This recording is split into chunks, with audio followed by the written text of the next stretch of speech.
água em vinho tornou, os olhos dos cegos abriu.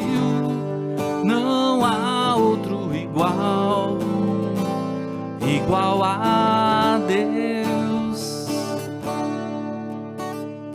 Dentro da noite brilhou, das cinzas nos fez ressurgir. Não há outro igual a Deus. Deus, tu és grande, és invencível, mais elevado que qualquer outro. Tu és a cura, grande em poder, nosso Deus, nosso Deus. Deus, tu és grande, és invencível, mais elevado que qualquer outro.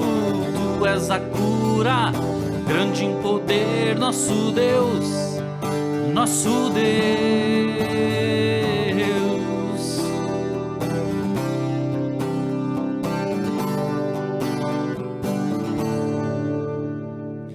Água em vinho tornou, os olhos dos cegos abriu. Não há outro igual a Deus. Dentro da noite brilhou, das cinzas nos fez ressurgir. Não há outro igual a Deus.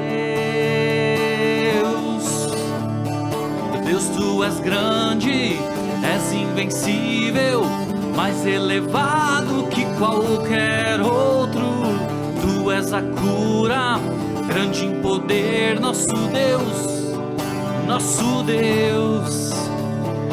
Deus, tu és grande, és invencível, mais elevado que qualquer outro. Tu és a cura, grande em poder, nosso Deus, nosso Deus. Se Deus está conosco, quem pode nos deter? Se Deus está conosco, não há o que temer. Se Deus está conosco, quem pode nos deter? Se Deus está conosco, não há o que temer.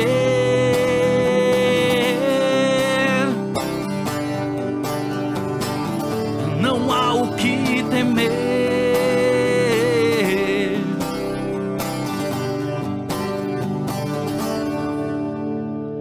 Deus, tu és grande, és invencível, mais elevado que qualquer outro.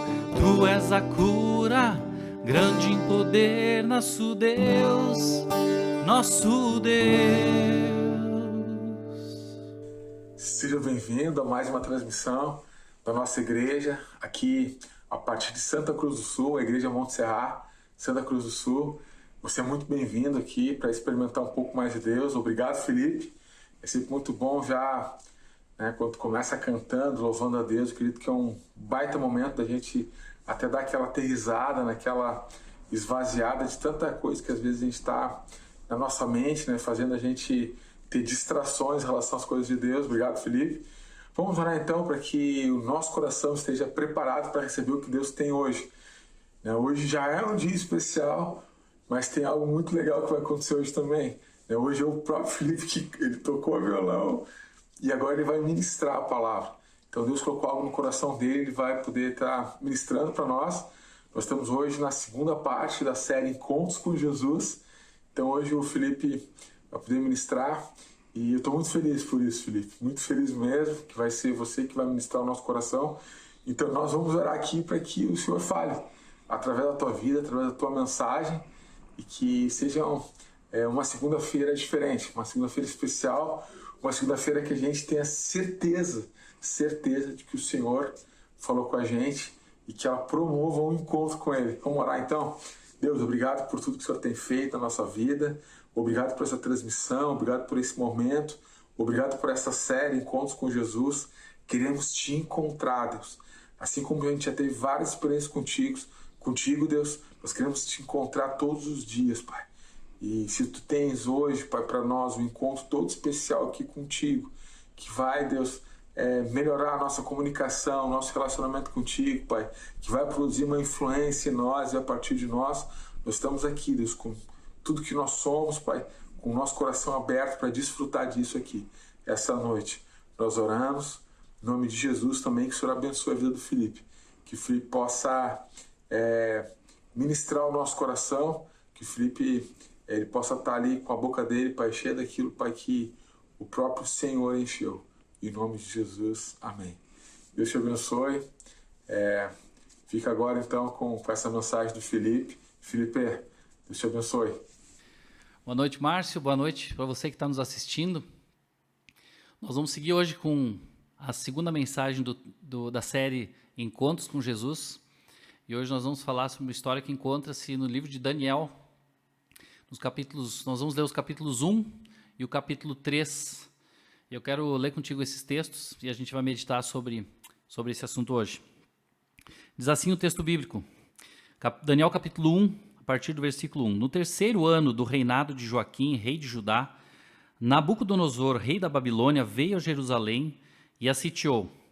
E o Senhor entregou Joaquim, rei de Judá, nas suas mãos, e também alguns dos utensílios do templo de Deus. Ele usou os utensílios para o templo do seu Deus na terra de Sinear e os colocou na casa do tesouro do seu Deus. Então o rei ordenou que Aspenaz, o chefe dos oficiais da sua corte, trouxesse alguns dos israelitas da família real e da nobreza, jovens sem defeito físico, de boa aparência, cultos, inteligentes, que dominassem os vários campos do conhecimento e fossem capacitados para servir no palácio do rei. Ele devia ensinar-lhes a língua e a literatura dos babilônios. O rei designou-lhes uma porção diária de comida e de vinho da própria mesa do rei, e eles receberiam um tratamento durante 3 anos, e depois disso passariam a servir o rei. E entre esses estavam alguns que vieram de Judá: Daniel, Ananias, Misael e Azarias. O chefe dos oficiais deu-lhes novos nomes. A Daniel deu o nome de Beltesazar, a Ananias o de Sadraque, a Misael, Mesaque e a Azarias, Abednego. Daniel, contudo, decidiu não se tornar impuro com a comida e com o vinho do rei, e pediu ao chefe dos oficiais permissão para se abster deles.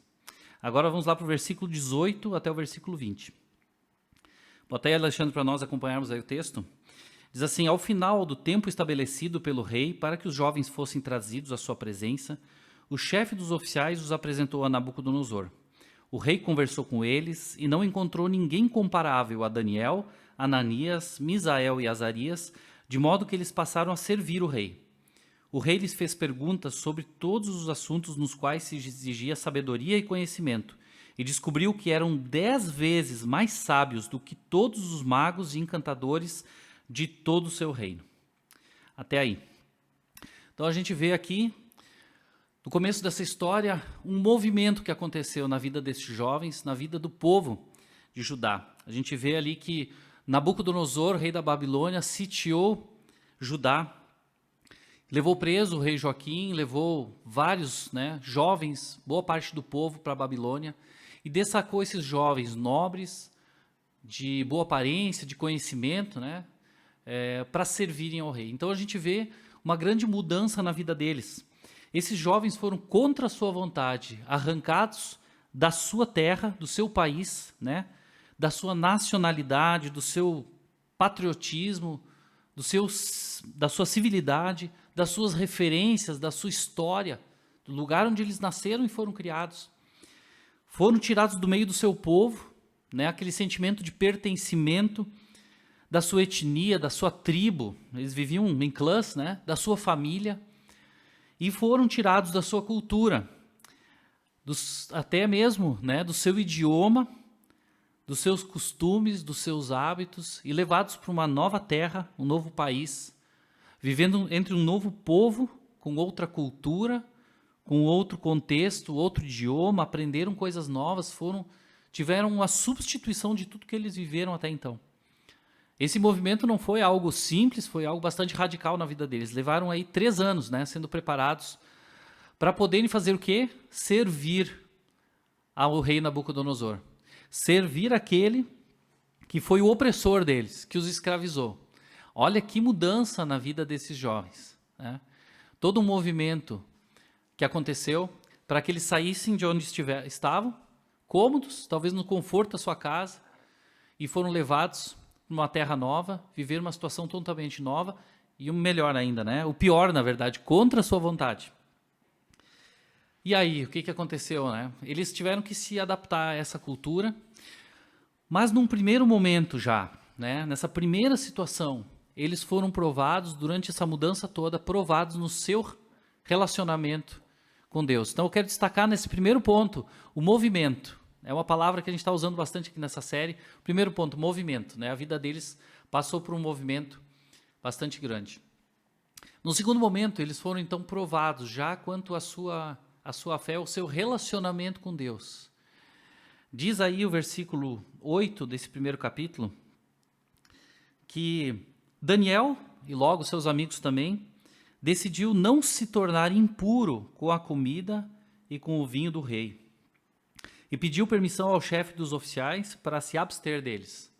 Daniel e seus amigos, eles tomaram uma decisão bastante ousada, bastante corajosa, de não se contaminar com o que o rei estava oferecendo. Os manjares do rei, o vinho do rei, para se envolver com aquilo que o rei estava oferecendo com eles. E eles fizeram aqui, eu não li alguns versículos desse texto, mas eles colocaram uma prova, eles pediram para se alimentar somente de legumes e beber água.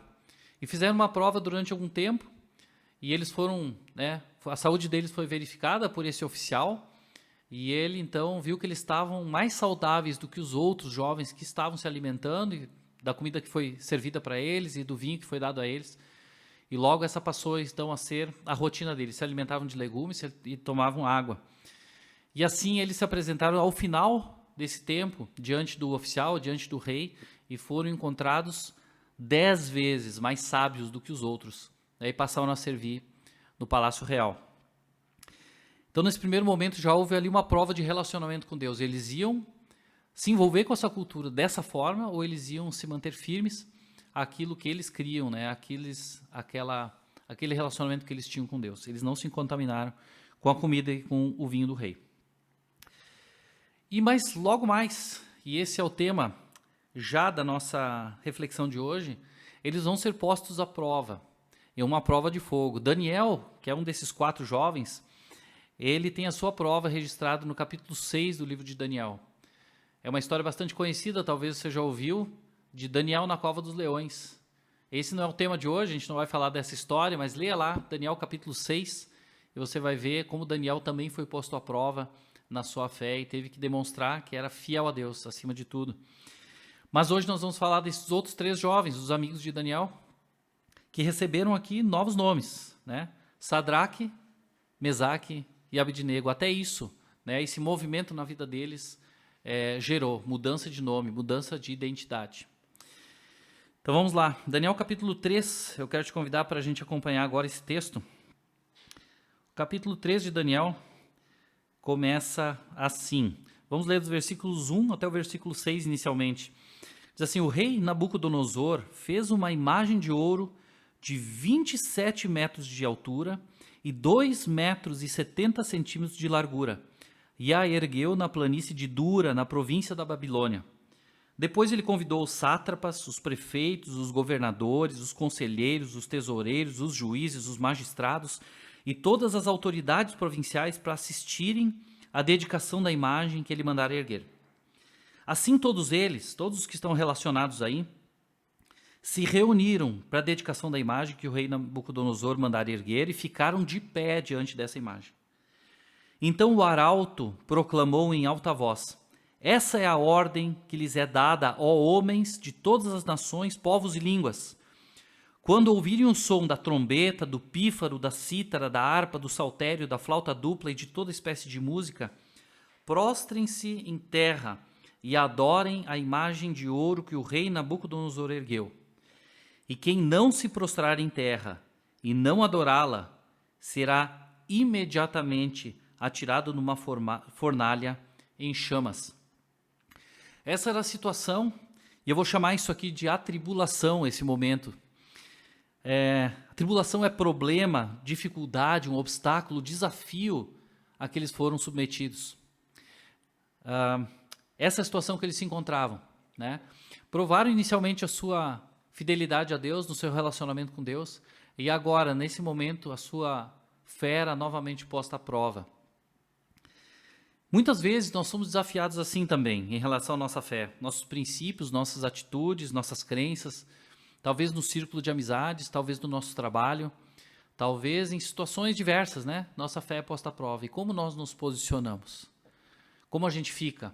O que vai acontecer? Quais são as consequências? A consequência aqui no versículo 6 era bastante grave. Dizia assim: quem não se prostrar em terra e não adorá-la será imediatamente atirado numa fornalha em chamas. Mas vamos adiante, o que aconteceu nessa história? Como eles se posicionaram? Versículos 7 e 8 e 12 a 15. Por isso, logo que ouviram o som da trombeta, do pífaro, da cítara, da harpa, do saltério e de toda espécie de música, os homens de todas as nações, povos e línguas prostraram-se em terra e adoraram a imagem de ouro que o rei Nabucodonosor mandou erguer. E olha o que aconteceu agora. Nesse momento, alguns astrólogos se aproximaram e denunciaram os judeus, dizendo: ó rei Nabucodonosor, vive para sempre. Tu emitiste um decreto, ó rei, ordenando que todo aquele que ouvisse, né, o som, ele adorasse a imagem de ouro. E todo que não se prostrasse em terra, não adorasse, seria tirado numa fornalha em chamas. E aí eles denunciam. No versículo 12. Mas há alguns judeus que nomeaste para administrar a província da Babilônia, Sadraque, Mesaque, Abednego, que não te deram ouvidos, ó rei. Eles não prestam culto aos teus deuses, nem adoram a imagem de ouro que mandaste erguer. Furioso, o rei Nabucodonosor mandou chamar Sadraque, Mesaque e Abednego, e assim eles foram conduzidos à presença do rei Nabucodonosor. E ele lhes disse: é verdade, Sadraque, Mesaque e Abednego, que vocês não prestam culto aos meus deuses e nem adoram a imagem de ouro que mandei erguer? Agora, porém, vocês, quando ouvirem o som, todos aqueles sons de novo, se vocês se dispuserem a prostrar-se em terra e adorar a imagem de ouro que fiz, será melhor para vocês, mas se não adorarem, serão imediatamente atirados numa fornalha em chamas. E que Deus poderá livrá-los das minhas mãos? Eu chamei isso aqui, versículos iniciais ali, da posição deles em aposição. A posição deles foi se manterem firmes às suas convicções, às suas crenças, à sua fidelidade a Deus. Mas logo se levantou, diante da posição deles, uma oposição. Havia gente ali que não estava feliz com isso. E não tardou, né? Logo denunciou a posição diferente, a posição diversa deles. E disse: olha, tem gente aqui, rei, que não está fazendo aquilo que tu mandou. Então, diante da posição, se levantou uma oposição. E agora houve uma confrontação. O rei Nabucodonosor chamou eles, né? E confrontou eles da posição deles. Olha, eu ouvi dizer isso é verdade? Eu vou dar para vocês uma outra chance de vocês se posicionarem aqui. Se vocês agora fizerem isso, vai ser melhor para vocês. Mas se vocês não fizerem, fica valendo aquilo que estava valendo antes. Vocês serão imediatamente lançados na fornalha de fogo ardente. E olha o que ele diz no final. E quem será, e qual será o Deus que vai livrar vocês das minhas mãos? E aí, nesse momento, a gente vê que Nabucodonosor não só desafiou a eles, mas desafiou o próprio Deus. O que vai acontecer agora? Que situação é essa? Qual será a posição deles? No primeiro momento, diante da multidão, eles se posicionaram. Talvez no meio da multidão nem foi visível que eles não se prostraram. Mas alguém viu e denunciou. E agora? Diante de todo mundo vendo ali essa posição deles de que eles não se dobraram no primeiro momento e recebendo uma segunda chance. Será que agora, nesse segundo momento, eles vão se dobrar? Vamos lá. No versículo 16 em diante. Diz assim o texto: Sadraque, Mesaque e Abednego responderam ao rei: ó Nabucodonosor, não precisamos defender-nos diante de ti. Se formos atirados na fornalha em chamas, o Deus a quem prestamos culto pode livrar-nos, e ele nos livrará das tuas mãos, ó rei. Mas se ele não nos livrar, saiba, ó rei, que não prestaremos culto aos seus deuses, e nem adoraremos a imagem de ouro que mandaste erguer. Nabucodonosor ficou tão furioso com Sadraque, Mesaque e Abednego que o seu semblante mudou. Deu ordens para que a fornalha fosse aquecida 7 vezes mais do que de costume, e ordenou que alguns dos seus soldados mais fortes do seu exército amarrassem eles e os atirassem na fornalha em chamas. E os 3 homens, Sadraque, Mesaque e Abednego, vestidos com seus mantos, calções, turbantes e outras roupas, foram amarrados e atirados na fornalha extraordinariamente quente. Veja que, diante da posição deles, reafirmada nesse segundo momento, Nabucodonosor se perturbou, né, se enfureceu. O relacionamento com eles provavelmente era bastante bom antes, tanto é que eles receberam uma segunda chance do rei. Talvez outra pessoa não receberia uma segunda chance, mas eles receberam uma segunda chance. Porém, o rei não contava que eles de novo se posicionassem assim. Eles, em primeiro lugar, colocaram o seu relacionamento com Deus, né? E, em segundo lugar, talvez o relacionamento com o rei e com a sua nova condição, o seu lugar, talvez a sua posição de governança, né? De governante. Eles eram pessoas importantes no reino, né? Estavam, como o texto diz ali, estavam ajudando a governar a província da Babilônia. Ser discípulo, a gente vê que não é sobre comportamento, né? Não é sobre comportamento, é sobre entrega. Quão dispostos eles estavam a se entregar para serem discípulos, né? Para serem seguidores de Deus, para serem obedientes. Também é verdade que Deus não tem obrigação de livrá-los, né? Não tinha obrigação de livrá-los. E a gente ainda não viu o fim da história. Mas nós sabemos que vários personagens bíblicos, até no Novo Testamento a gente ouve falar de Pedro e João, né, quando foram advertidos também pelas autoridades para que não pregassem mais sobre Jesus, eles tinham sido castigados, e eles disseram assim: olha, julguem vocês mesmos, as autoridades, se é justo nós deixarmos de falar daquilo que temos visto ou ouvido, se nós devemos primeiro obedecer a vocês ou a Deus. E eles estavam dispostos, né, a pagar o preço pela sua desobediência às autoridades, não que a gente deva desobedecer às autoridades, mas a obediência deles era primeiro a Deus. E em relação ao desfecho da história, os amigos de Daniel, que Sadraque, Mesaque e Abednego, eles tinham plena convicção de que Deus poderia livrá-los, né? Deus que dá, preserva ou tira a vida. Deus também poderia não livrá-los. E eles estavam tranquilos com relação a isso. Eles falaram: olha, Nabucodonosor, Deus pode nos livrar das tuas mãos. E se ele não nos livrar, ó rei, fica sabendo que nós não vamos assim mesmo nos dobrar diante da estátua de ouro que levantaste. Sendo, né, obedecendo a Nabucodonosor e servindo e adorando a outro Deus, né, que não o Deus verdadeiro. A questão não era se Deus os livraria, mas se eles seriam fiéis até o fim. Deus, e nós vamos ler isso agora, né? A partir, logo adiante, do versículo 24, diz assim: logo depois, né, deles serem jogados na fornalha, onde eles caíram amarrados, logo depois o rei Nabucodonosor, alarmado, perguntou aos seus conselheiros: não foram 3 homens amarrados que nós atiramos no fogo? Eles responderam: sim, ó rei.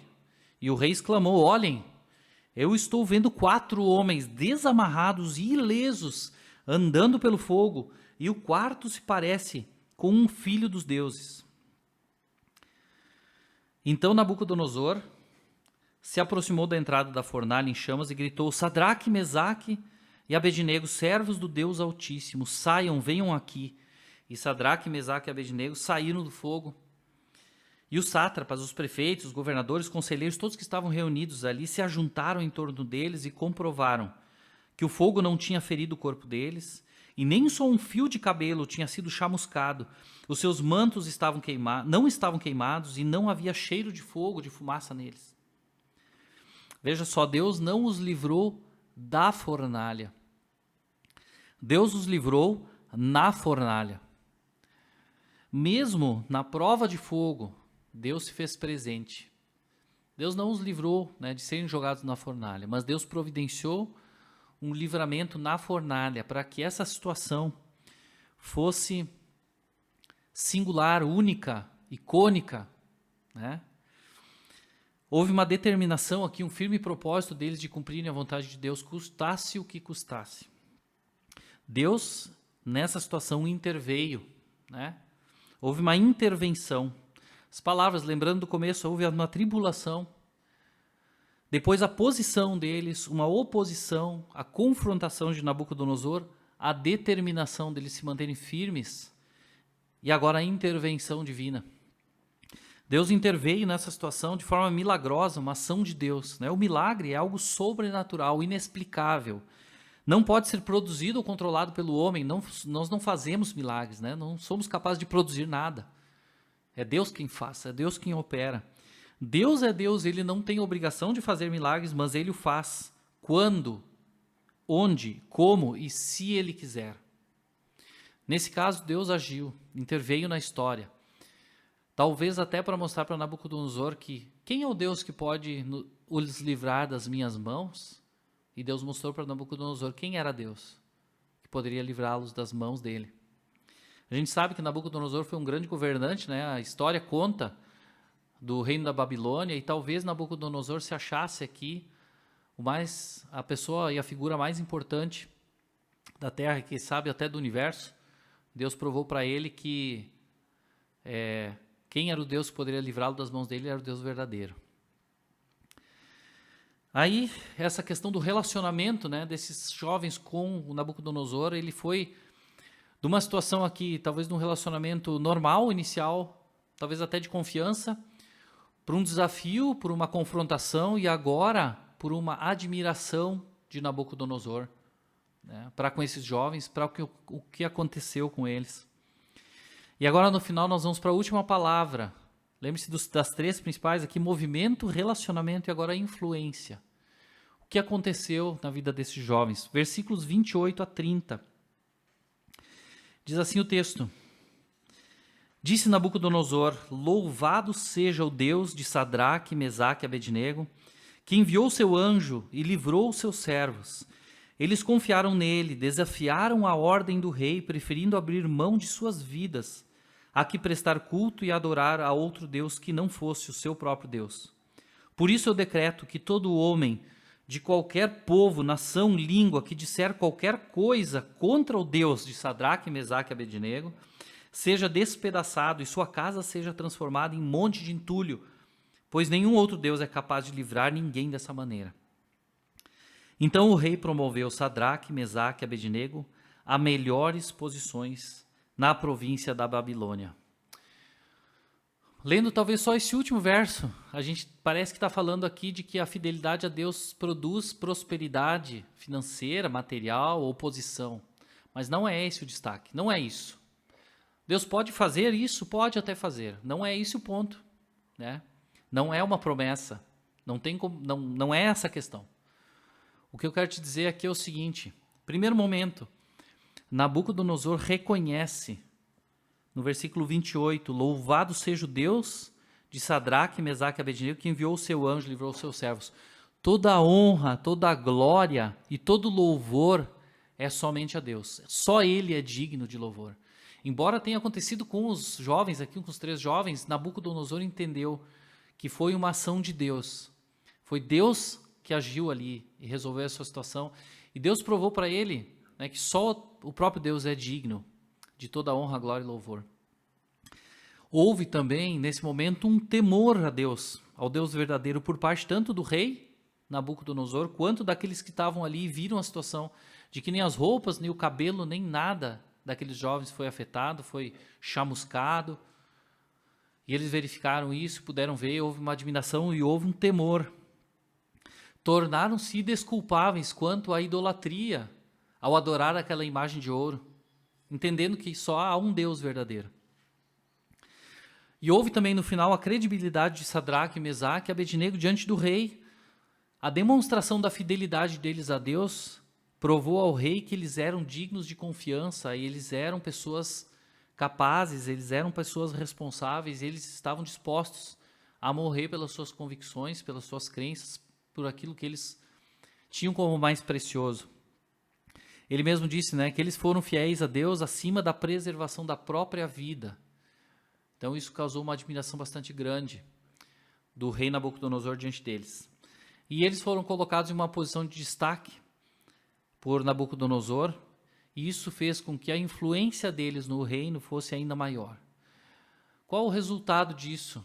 O resultado disso foi Deus sendo novamente engrandecido, glorificado, os valores dele sendo preservados diante daquela cultura. Talvez a influência daqueles jovens no reinado, empregando ali valores, princípios do próprio Deus, atuando com justiça, com integridade, sendo pessoas que estão levando ali os valores do reino de Deus. Então, eu quero concluir dizendo assim, o movimento que Deus permitiu que acontecesse aqui, inicialmente ele não foi algo agradável, ele foi algo bastante difícil talvez na vida deles. Tirou eles de uma zona de conforto, tirou eles do seu bem-estar, mas produziu, numa situação também de bastante dificuldade, tribulação, diante daquele relacionamento, aquele encontro que houve deles com o rei Nabucodonosor, algo novo, né? Isso promoveu a glória de Deus, a honra a Deus, né? O nome de Deus foi engrandecido, Deus foi exaltado naquele lugar, e os valores do reino de Deus foram pregados, e agora aqueles jovens foram colocados em posição de poder influenciar ainda mais outras pessoas e outras situações dentro daquele reinado. Quero convidar para que você pense aí, faça uma reflexão sobre isso. Que movimento Deus está produzindo na tua vida? Que movimento Deus pode gerar na tua vida para te levar a um novo relacionamento com Ele e com as outras pessoas, de forma que a tua vida seja um canal de bênção, possa influenciar outras pessoas, possa levar o amor de Deus a outros lugares, possa ser agente de transformação. Que Deus produza na tua vida também coisas novas, através do encontro com Jesus. Vamos orar, eu quero orar nesse momento, pedir para que Deus esteja agindo aí na tua vida, e através da tua vida, para que isso aconteça. Vamos orar? Deus, muito obrigado, porque a gente pode aprender aqui na tua palavra, com histórias, coisas que já aconteceram há muito tempo, mas que ilustram o quanto o Senhor usa situações, vidas, para que o teu nome seja engrandecido, glorificado, e para que outras pessoas sejam alcançadas e sejam abençoadas, assim como o Senhor fez na vida desses jovens, tirando-os de uma condição talvez, de uma vida que seria talvez igual no mesmo lugar, mas talvez seria confortável. O Senhor os tirou do momento de conforto, de comodismo, para serem colocados talvez à prova, mas essa situação produziu um resultado excepcional para o teu nome, para a tua honra, para a tua glória e para o avanço do teu reino. Onde o Senhor colocou aqueles jovens depois, eles foram capazes de influenciar muito mais pessoas e muito mais situações, com os princípios, com os valores, com a presença do Senhor na vida deles. E é isso que nós queremos te pedir, Senhor. Que o Senhor promova nas nossas vidas movimentos que sejam geradores de transformação. Transformação em nós primeiro e depois também através de nós na vida de outras pessoas. Abençoa as nossas vidas, usa as nossas vidas para que as nossas vidas sejam úteis e sejam abençoadoras também. É o que pedimos, Senhor, em nome de Jesus. Amém.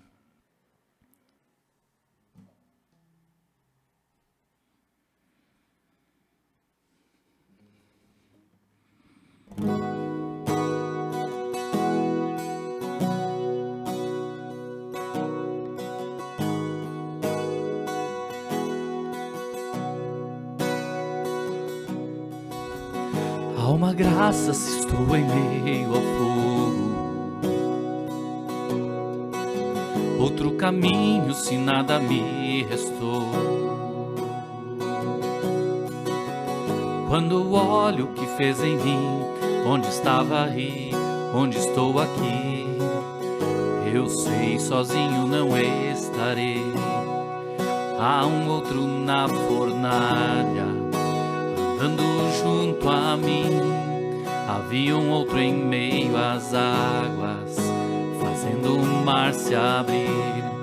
E se preciso ser lembrado, como fui liberto em ti, há uma cruz que mostra o preço que Jesus pagou por mim. Há um outro na fornalha.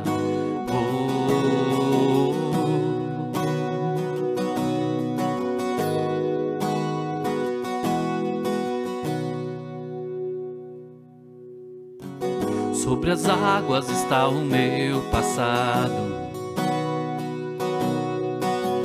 Nunca mais o pecado vai me escravizar.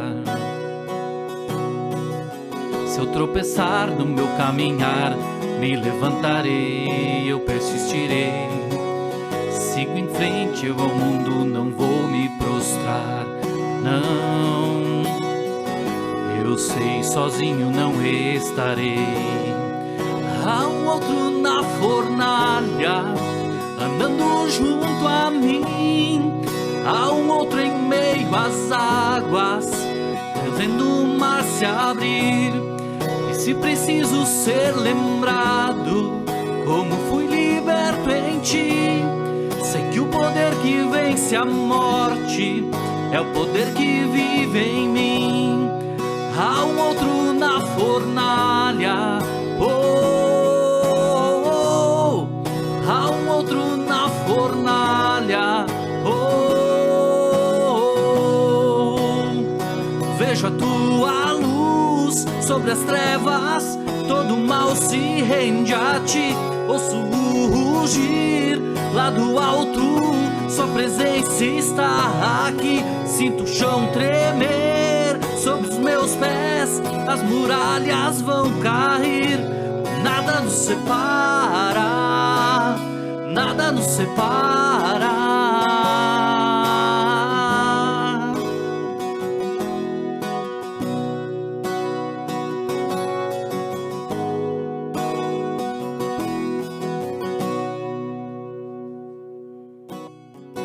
Não há nome igual ao nome de Jesus.